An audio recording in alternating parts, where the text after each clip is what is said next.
Bonjour à tous, ici Manon Fabre. Bienvenue sur ma chaîne, où on explore ensemble le monde des aliments, leur composition et les critiques qui en découlent.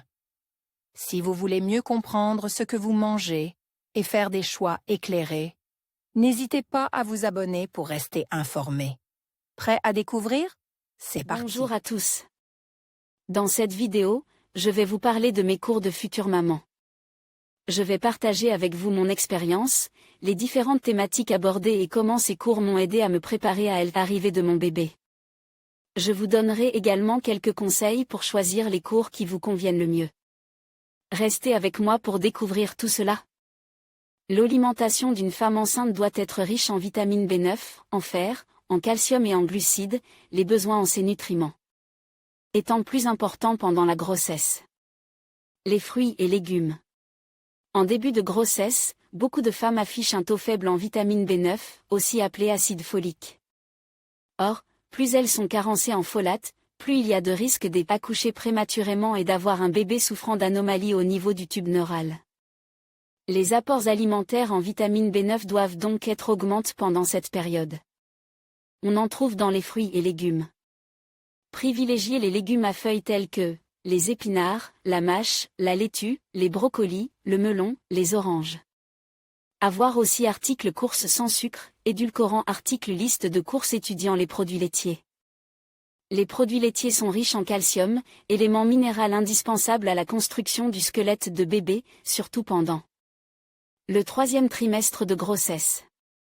Il protégeait aussi la femme enceinte du risque d'hypertension artérielle et de ses complications graves comme les crises d'éclampsie.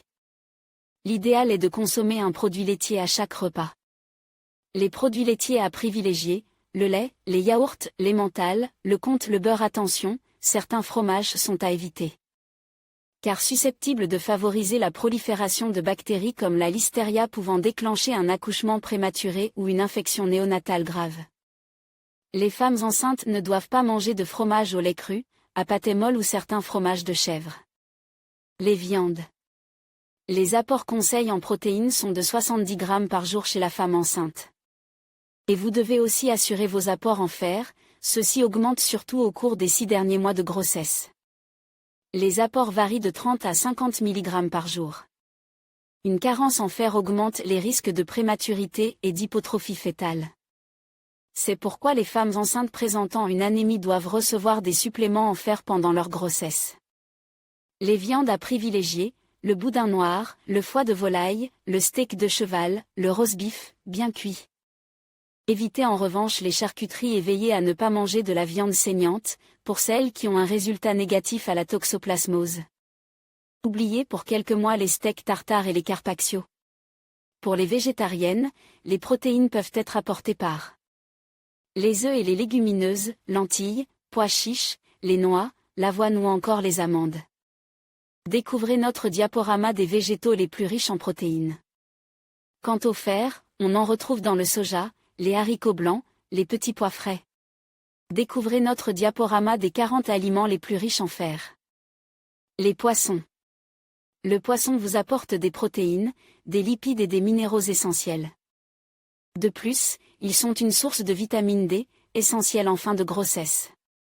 Enfin, certains poissons sont riches en DHA, un acide gras de la famille des oméga 3 qui contribue au bon développement du cerveau du bébé.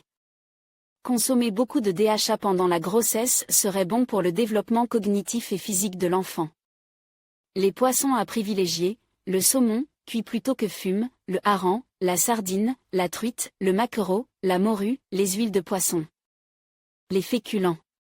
Il ne faut pas négliger les féculents, qui vous apporteront l'énergie qu'il vous faut grâce aux glucides. Les féculents à privilégier, le riz, les pâtes, les céréales pour le petit déjeuner. Pour celles qui souffrent de constipation, optez pour les céréales et les féculents sous leur forme complète, plus riches en fibres. Pour vos conserves, privilégiez les légumes et poissons. Les haricots verts, les sardines, le thon, le mets. Les surgelés. Là aussi, ayez le réflexe poisson et légumes, sans oublier un peu de féculents. Les épinards, les poissons surgelés, les pommes de terre. Buvez beaucoup, mais évitez les boissons alcoolisées et les excitants. Eau minérale, jus de fruits. Comment éviter les brûlures d'estomac pendant la grossesse? Les brûlures d'estomac sont des troubles digestifs fréquents pendant la grossesse. Quelques règles permettent de les éviter: ne pas rester l'estomac vide en fractionnant par exemple l'alimentation, éviter les aliments acides, éviter les fibres végétales irritantes, poireaux, asperges, légumes secs, fruits secs, renoncer au café, aux œufs, n'assaisonner plus vos plats de poivre, de moutarde ou d'épices. Bonne course. En conclusion, les cours de Future Maman sont une étape précieuse pour se préparer à l'arrivée de votre bébé. Ils offrent des conseils pratiques, des informations essentielles et un soutien émotionnel qui peuvent grandement faciliter cette transition. Que ce soit pour apprendre des techniques de relaxation, des méthodes d'accouchement ou des soins à apporter au nouveau-né, ces cours vous permettent de vous sentir plus confiante et prête. N'oubliez pas que chaque expérience est unique, et ces moments de partage avec d'autres futurs parents peuvent enrichir votre parcours. Prenez le temps de vous inscrire et de profiter de cette belle aventure.